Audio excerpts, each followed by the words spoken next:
Boa noite, querida igreja. Só fui trocar o microfone, porque não tem outra roupa para trocar, né? Queridos, boa noite, com muita alegria que estamos aqui, mais uma vez. Mas antes eu gostaria de agradecer os visitantes que estão aqui. Visitantes, tem um visitante aqui. Como é o nome, irmão? Ricardo, seja bem-vindo, viu, Ricardo? Mais visitantes? Oh, maravilha, Silvio. Tem que comportar bem hoje, tá? O nome da irmã? Angélica ou Gélia? Nome legal, legal. Muito bom. Os irmãos poderiam cumprimentar os visitantes em nome de Jesus, saudar com muita alegria, dizer volte sempre. Tem um visitante ilustre que estava viajando, que é o Alexandre, mas não é visitante mais, né? É membro da nossa igreja, foi aprovado hoje em nome de Jesus, né? Amém. Glória a Deus. Que bom. Deus abençoe vocês. Venha mais vezes, viu, Ricardo? Aqui é uma igreja que é um lugar para todos. Nesse momento, um momento muito especial, eu gostaria de apresentar a nova diretoria da igreja. Hoje tivemos a assembleia pela manhã, graças a Deus, correu na paz do Senhor Jesus.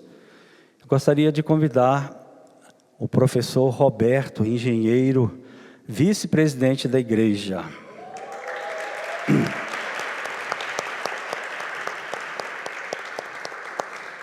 Gostaria de convidar a universitária Milena, primeira secretária da igreja.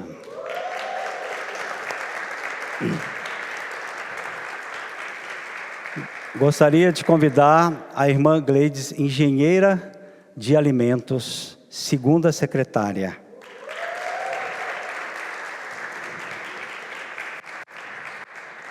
Convidar a contadora, a pedagoga, Valéria, primeira tesoureira eleita da igreja.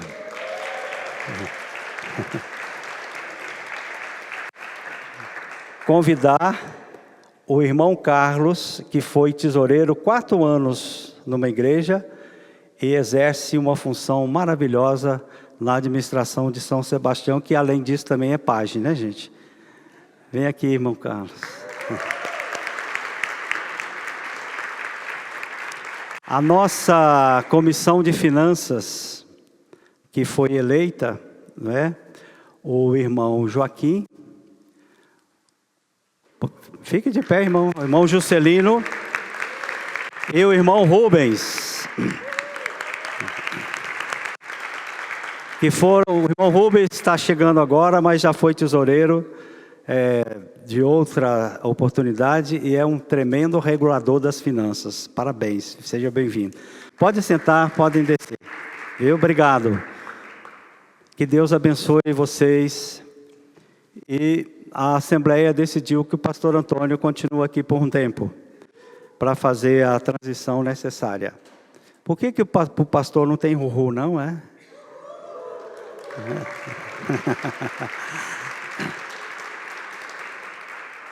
Se tem uma coisa boa, é quando faz ruhu para o pastor. Porque quando dá vaia, aí é difícil, né? Graças a Deus. Queridos, apenas algumas explicações. Nós vamos fazer uma travessia que Deus tem colocado na minha vida, primeiramente, para manter a união dessa igreja. Segundo lugar, resolver as pendências que precisam ser resolvidas. Terceiro, criar o Ministério da Mulher, criar o Ministério dos Homens. E, acima de tudo, continuar um trabalho de crescimento da igreja. De 1º de outubro até a data de hoje, nós conseguimos registrar cerca de 34 novos membros para a igreja. Então, isso é um trabalho de todos vocês e que eu tenho a responsabilidade de continuar. Ao mesmo tempo, de um modo especial, eu gostaria que a igreja pudesse agradecer com palmas a diretoria passada, o primeiro tesoureiro Edson, o segundo tesoureiro Juscelino e o administrador Joaquim. Mais especial ainda, a nossa secretária, Milena, você não vai ficar esse tempo todo não, viu, Milena? 27 anos de secretária, Berenice. Fique de pé, Berenice.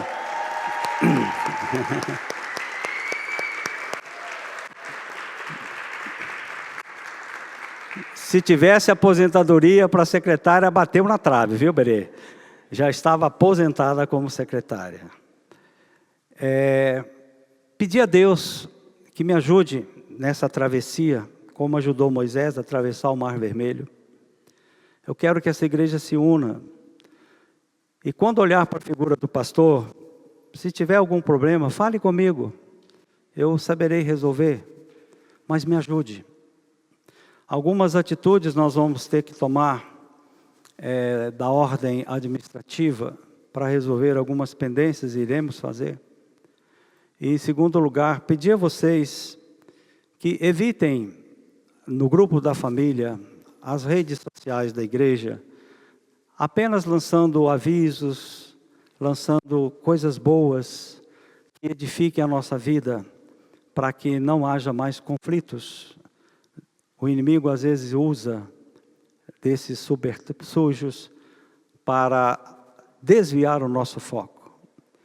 Continuar orando bem forte, para que eu consiga atravessar esse Mar Vermelho. Já está quase chegando do outro lado.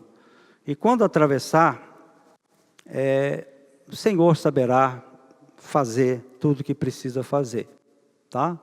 Mas eu peço, por favor, me ajudem. Ajudem essa nova diretoria, para que possa sempre ocorrer renovação. Daqui 2 anos tem novas eleições, que a igreja continue renovando, porque assim ela cresce. E são nas crises e nos problemas que nós crescemos na nossa vida. Foi assim com o cristianismo, quando em Pentecoste tudo estava perdido, mas o poder de Deus colocou o Espírito Santo e transformou, e aquele povo continuou pregando o Evangelho e trouxe para nós o Evangelho até os dias de hoje. Então, por favor, ajude esse pastor. Eu não tenho pretensão de ser nenhum dono de igreja, porque o dono de igreja é Jesus Cristo. Mas eu tenho uma grande pretensão, que é receber o apoio de vocês, para que eu consiga fazer a travessia. Depois que eu conseguir a travessia, Deus vai apontar, e tem apontado sempre na minha vida, olha, chegou a hora. E essa hora Deus é que sabe, não sou eu. Amém? Obrigado pela confiança que foi depositada em mim hoje de manhã. Prometo não decepcionar e sempre dizendo que eu estou muito aberto a todas as conversas, a todas as queixas, a todos os problemas que o pastor tem. Eu sou esfolado da vida, 74 anos vou fazer, mas eu sou um garotão no Evangelho do Senhor Jesus. Quando hoje de manhã olhei no espelho mais uma vez, o espelho falou comigo, que pastor lindo. E eu recebi, porque realmente eu sou muito lindo. Porque a minha esposa está comigo até hoje, é porque eu sou lindo, não é? Minha esposa. Obrigada, querida. E hoje de manhã ela fez uma colocação, que depois eu fiz até uma brincadeira, que eu gosto de trazer algumas músicas profanas, né? Eu falei, olha, do jeito que você me olha, vai dar namoro. Não foi? E eu falei também que panela velha que faz comida boa, música do Sérgio Reis. Mas vamos à mensagem, eu gostaria que você agora pudesse prestar bastante atenção, porque Deus sabia de tudo o que estava acontecendo e que ia acontecer no seu reino. A partir do momento em que Ele traz os seus apóstolos, os seus discípulos, para uma renovação espiritual no mundo. E eu convido a vocês então a abrir, mas antes, 3 poucos avisos. Quarta-feira, continuamos com a nossa reunião de oração. Dia 7, domingo, no mesmo horário, outra assembleia administrativa. O edital está ali afixado na porta. Domingo, dia 7, é a ceia do Senhor. Dia 14, batismo. Eu gostaria depois que a irmã Marilda pudesse confirmar comigo se vai ainda permanecer, porque mudou a data, lá na casa da irmã Soelma, para que a gente possa divulgar, tá? Porque mudou a data, mas fique à vontade. E no dia 21, teremos uma aula presencial pelo irmão Alex, que vai fazer um resumo de tudo que ele ensinou durante os 6 meses. E no dia 28, EBD presencial com o irmão Ailton, que vai falar também de tudo que ele fez na classe de batismo. E vamos fazer a escala do mês de julho, que ainda não está pronto, mas quarta-feira teremos a irmã Nete dirigindo, não vai declinar, a reunião de oração. Amém? Não, ela declinou tanta coisa hoje de manhã, que se ela declinar essa, mas já está amarrada em nome de Jesus, como diz outras igrejas, né? Então, quarta-feira, reunião de oração com a irmã Nete. Tem trazido mensagens maravilhosas, tá? E depois eu vou fazer a escala, porque eu não planejei nada, porque dependia dessa decisão. Vamos agora à palavra de Deus, que se encontra na primeira carta do apóstolo Pedro, logo no capítulo 1, no versículo 3 a 5.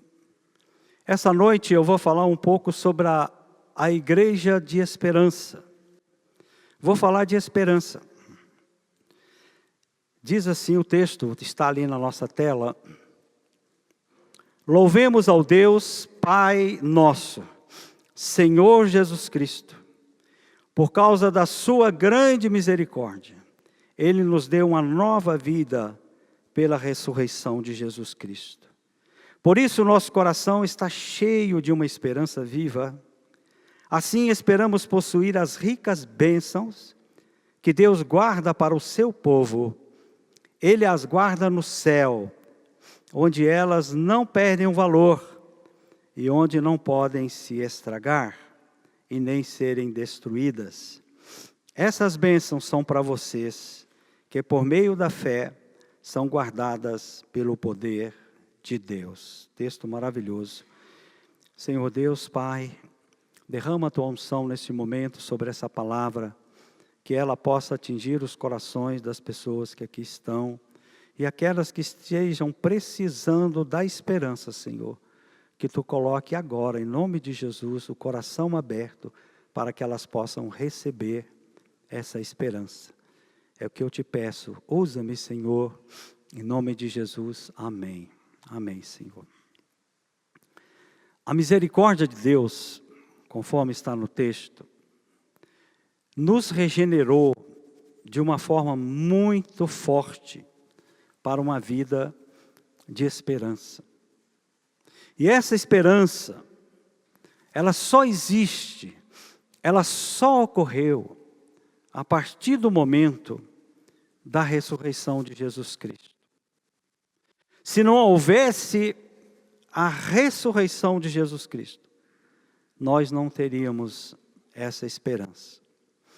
É essa esperança que move com toda a força as nossas vidas.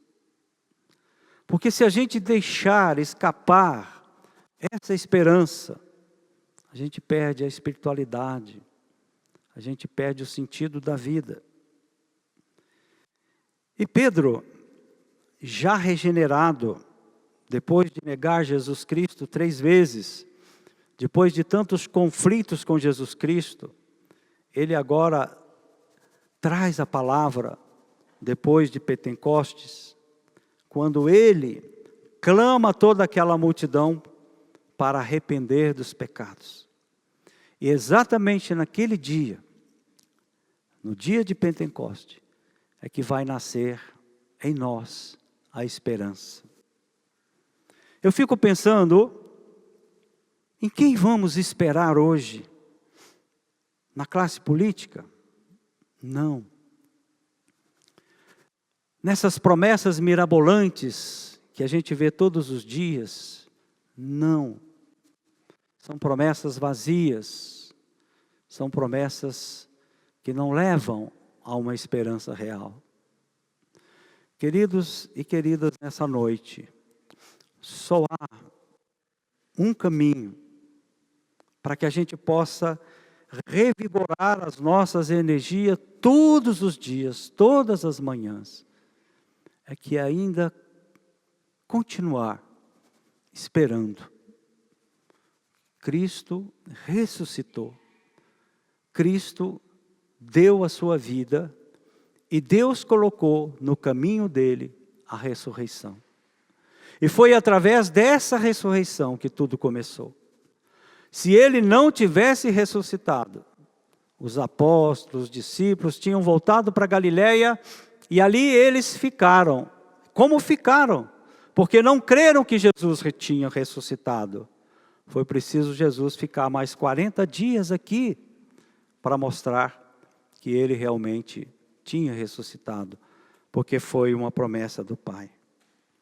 Pedro nos aponta que a ressurreição trouxe para as nossas vidas a expectativa da salvação.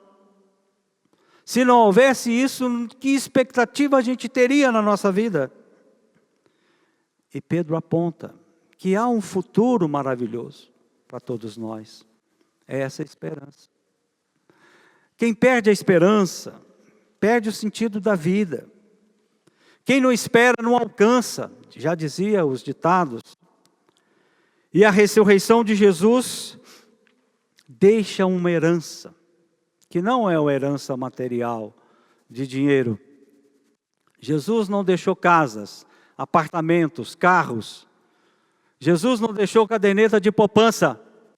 Jesus deixou uma esperança, que ele voltará e a partir dessa volta, nós teremos aquilo que ele prometeu, que é a nova vida.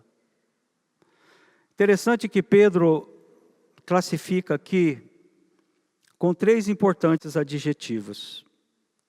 O primeiro adjetivo, Pedro fala que é uma herança incorruptível, ou seja, ela não corrompe. O segundo adjetivo que Pedro usa nesse texto é uma herança incontaminável. Ela não se deixa contaminar, a não ser que você não tenha essa esperança.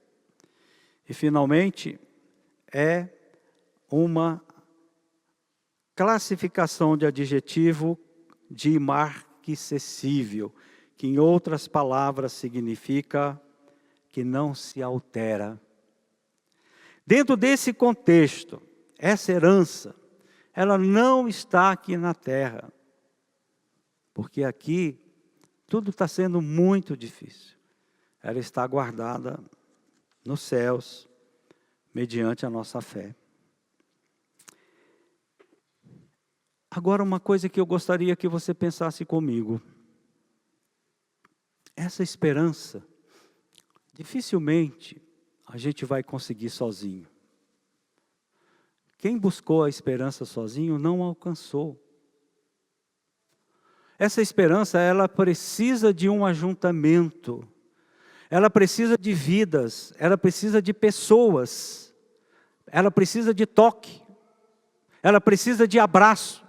Ela precisa de consolo.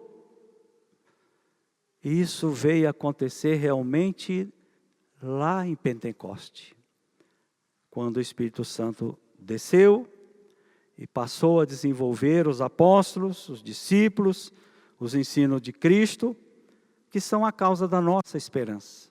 Se não tivesse a Bíblia, em que nós iríamos esperar? Se não tivesse os relatos do Antigo Testamento, das lutas de Moisés a atravessar o Mar Vermelho, das lutas de Josué para alcançar a terra prometida, do ministério de Jesus tão conturbado, tão perseguido, não haveria essa esperança. Agora, algo que eu gostaria também que vocês pensassem comigo. A igreja. É a igreja o foco e o ponto dessa esperança. A casa, a nossa família, é um foco dessa esperança. Mas eu gostaria de falar nessa noite um pouco da igreja, como foco de esperança.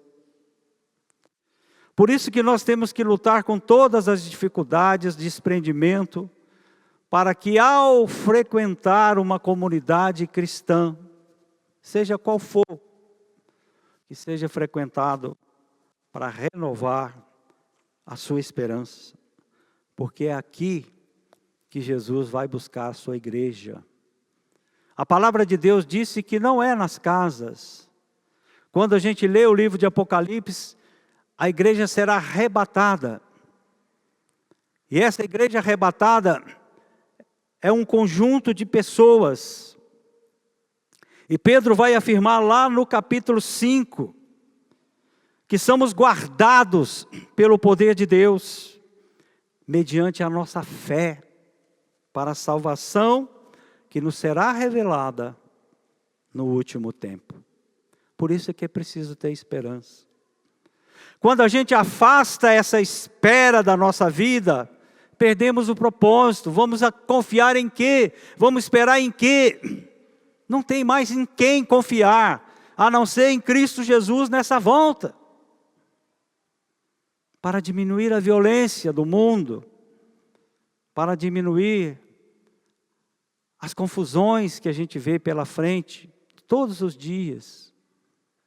Como o mundo está manchado, machucado, doente. E nós não podemos esperar no mundo, porque o mundo não vai nos trazer nada. Quem haverá de trazer é a esperança da volta do Senhor Jesus. Por isso que nós temos que estar preparados.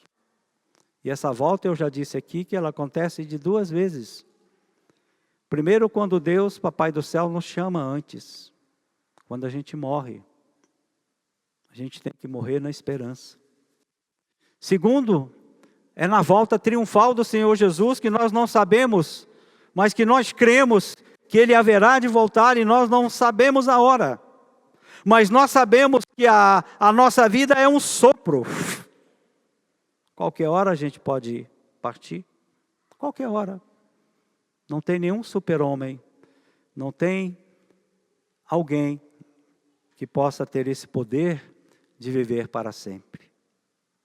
Por isso que o papel da igreja é um local de você renovar sempre a sua esperança.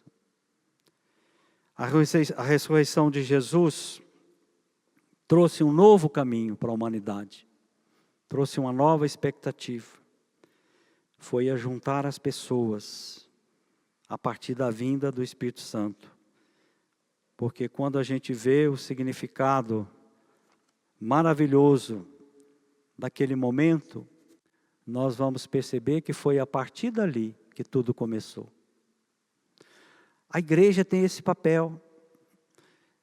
Gostaria que você refletisse comigo, porque já aconteceu comigo, de parar para pensar, por que eu venho para o templo? Por que estamos aqui nessa noite? Você já parou para pensar por que você trata as pessoas da sua comunidade como irmãos?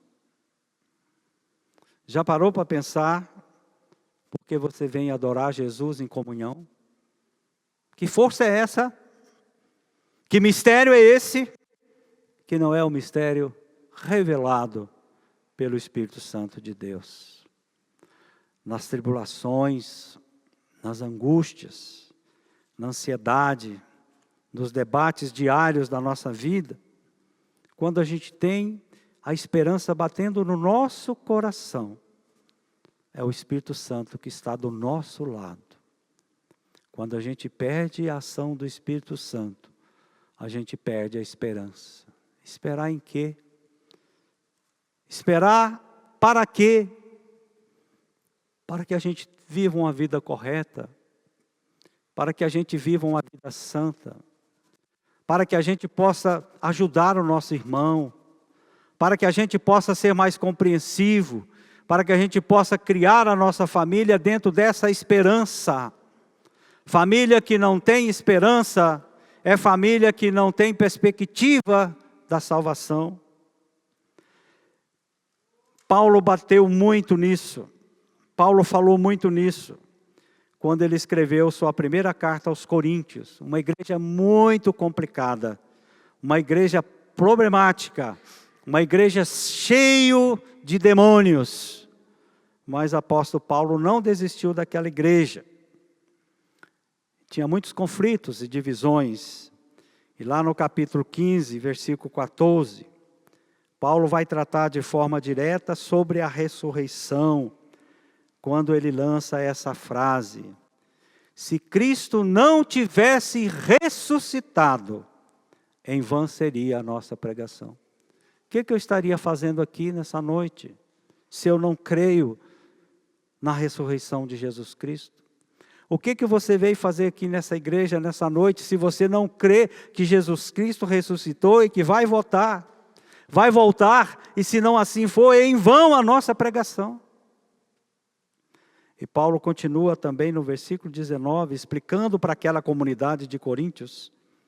Ele continua: se a nossa esperança em Cristo se limita a essa vida, somos os mais infelizes de todos os homens. Porque tudo se resume debaixo da terra. A palavra de Deus diz que o pó volte à terra e o Espírito a Deus que deu. E muitos não têm a oportunidade de ter até os seus corpos, quando são afogados, quando são queimados. E se a nossa esperança se resume aqui na terra, nós somos fracassados. Nós não conseguimos ter um objetivo na nossa vida cristã. Porque o grande objetivo é não ser infeliz, e ser o feliz dos homens e das mulheres que creem na ressurreição e na esperança na volta do Senhor Jesus. A esperança em Cristo, eu considero uma energia, uma bateria, que a gente tem que estar sempre dando cargas, porque é uma energia para a nossa alma, para o nosso espírito. Ela cresce dentro de nós a cada dia, quando a gente vai renovando a nossa fé, que a promessa vai acontecer. Não é por esse pastor, não. É por Cristo Jesus. Esqueçam os pastores das igrejas, mas coloque Jesus Cristo como o único pastor da vida de todos nós. Não é o pastor da igreja, é o pastor maior, que é Jesus Cristo. É Ele, somente Ele, que nos traz essa esperança. É um patrimônio deixado por Cristo, para todos que nele crê, está firmado no Senhor, e é a base para os homens. Essa esperança, queridos irmãos, transcende a terra, ela é lá do céu. A palavra igreja, do ponto de vista bíblico grego, vem da tradução eclésia, que significa assembleia, ajuntamento de pessoas. Jesus começou o cristianismo com 12 pessoas, uma assembleia pequena, e depois a coisa foi crescendo, e hoje mundialmente o cristianismo avança a cada dia, porque as pessoas estão compreendendo a necessidade de ter essa esperança, e a esperança é Cristo Jesus.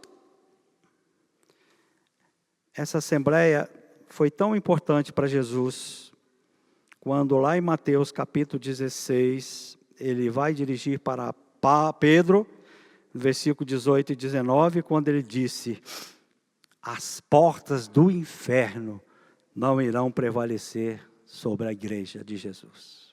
Não prevalece, querido. Então, durante o ministério, ele trabalhou uma pequena assembleia, depois foi crescendo, e ao longo do tempo, infelizmente, o inimigo tem tentado avançar essas portas que cercam a nossa esperança. Infelizmente, muitos perdem suas forças, perdem a esperança, e o inimigo acaba entrando na vida dessas pessoas. E o mundo hoje é uma porta aberta para o inimigo. O mundo não traz esperança para ninguém. Pode-se fazer as maiores das invenções. Pode fazer qualquer tipo de invenção. Inteligência artificial. Pode fazer todo tipo de comunicação na internet, no Facebook, no YouTube, seja lá no diabo que for. Mas isso não salva. Não te leva à esperança. Pelo contrário, traz contendas. Quando a esperança dá lugar pelas tentações do mundo, ela vai se esvaziando e com ela vai a nossa fé. E aí a vitória, que era certa, ela acaba trocando, transformando em derrota. Só há um meio de manter essa esperança. É aqui na igreja, que é a fonte da bateria necessária para renovar as nossas forças. Ninguém conseguirá sozinho ter essa esperança. Ninguém conseguirá sozinho avançar na sua fé, se não tiver pessoas do seu lado para caminhar com você. Caminhar em união, desprendimento, como uma igreja que é uma assembleia, ajuntamento de pessoas. Fora dessa proposta, ninguém vai conseguir.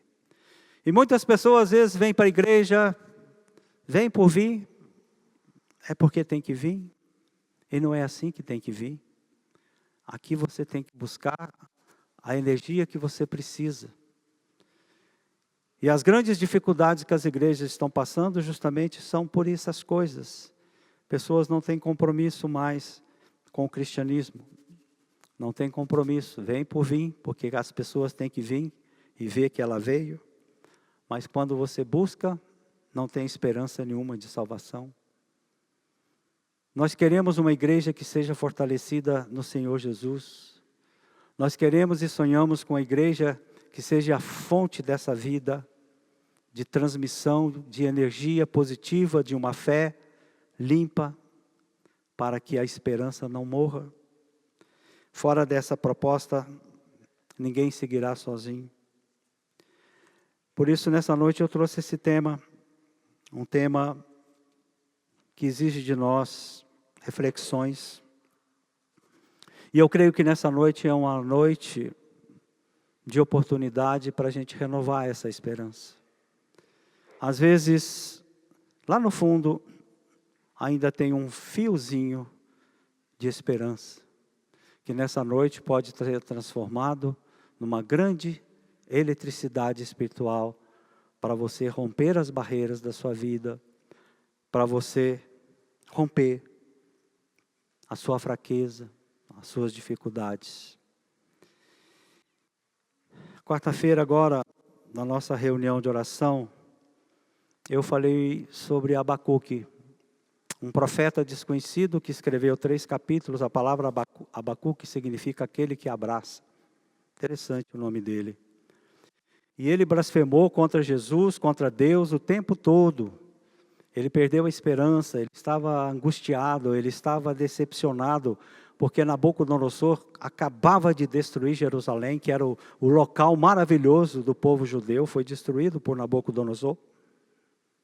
E naquele momento ele, Abacuque, estava indignado, mas no final ele se reconcilia com Deus. E há aqui, em outras palavras, que a Bíblia traz um significado diferente. Quando Abacuque questionou de Deus, e no final Deus respondeu: você acha que eu não tenho respondido às suas orações? E ouvido? Eu ouvi Deus falando para Abacuque. E o que você não entende é que eu faço. Às vezes acontece com a gente, Deus está ouvindo as nossas orações, mas às vezes a gente não compreende, a gente não entende o que Deus está falando com a gente.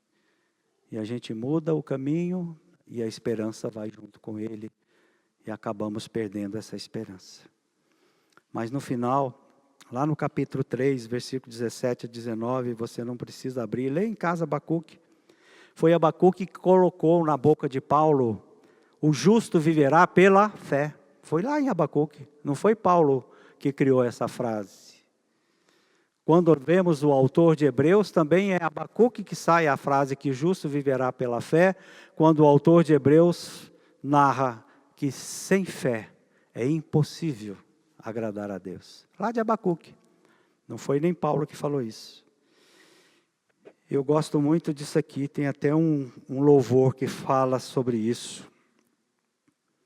Ainda que a figueira não floresça, nem que haja fruto na videira, que falte o produto da oliveira, que os campos não produzam mais alimentos e as ovelhas sejam arrebatadas do aprisco, e nos currais não haja mais gado.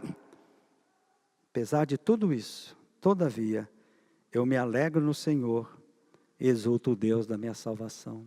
É assim que a gente tem que fazer. Embora esteja difícil, está muito difícil.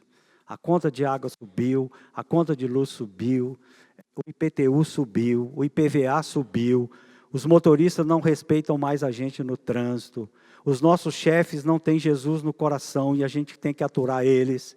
A vida está muito difícil, mas mesmo assim eu me alegro no Senhor, porque Ele é a esperança, glória a Deus. Ele é a esperança. E quando você é derrotado por esses pensamentos, você perde a esperança. Se cale, ore, não perca tempo com redes sociais, não traz nada, não acrescenta nada.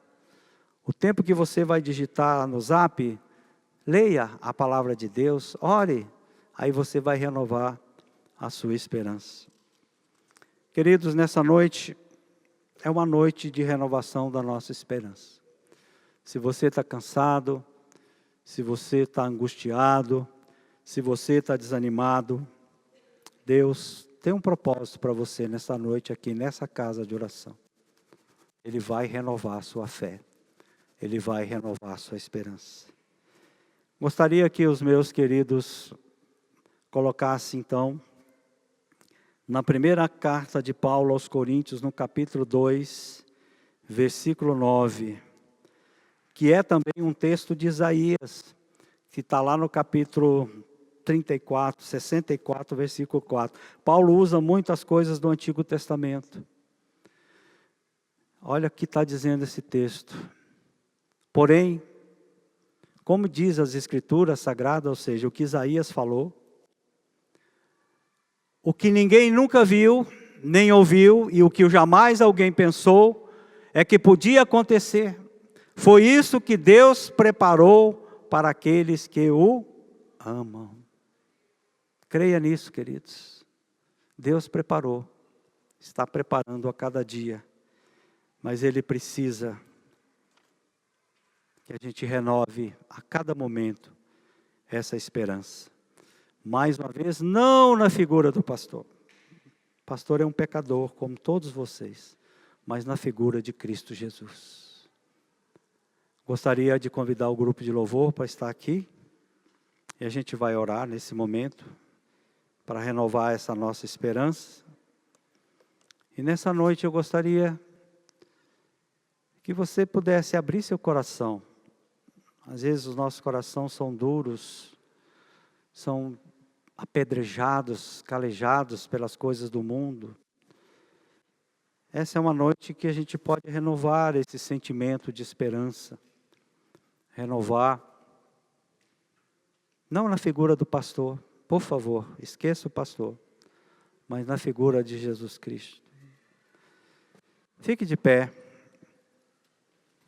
E se você crê nesse Cristo Jesus, e nessa noite você quer esse propósito, de renovar a sua vida em Cristo Jesus, pode ficar, a sogrinha pode ficar sentada, querido, pode ficar, Deus vai entrar na sua vida, a mesma coisa, sentadinha, viu? Fique na paz. Deus tem um propósito nessa noite. Deus tem falado muito comigo. Eu gostaria que você estendesse seu braço para Jesus. Senhor Deus Pai, Deus Todo-Poderoso, nessa noite, Pai, renova, Senhor, a nossa esperança, transforma a nossa vida, tira toda angústia, toda ansiedade, tira a nossa preguiça espiritual, nos cure, Senhor Jesus, das enfermidades espirituais, nos cure, Senhor Deus, das nossas dificuldades de relacionamentos, perdoa, Senhor, os nossos pecados e nos mostre como também pedir perdão. Pai, tira nessa noite todas as mágoas, todos os ressentimentos, para que essa igreja continue a sua caminhada de crescimento, Senhor. Espiritualmente, renovando a cada vez mais essa esperança maravilhosa. E nessa noite, Pai, eu te agradeço pela oportunidade de estar aqui vivo, Pai, à frente desse trabalho. Senhor Jesus, em Tua presença, eu quero renovar nesse momento a minha esperança. Renova, Senhor, de todos nós e nos abençoe, Pai, pelo Pai, pelo Filho, pelo Espírito Santo. Amém.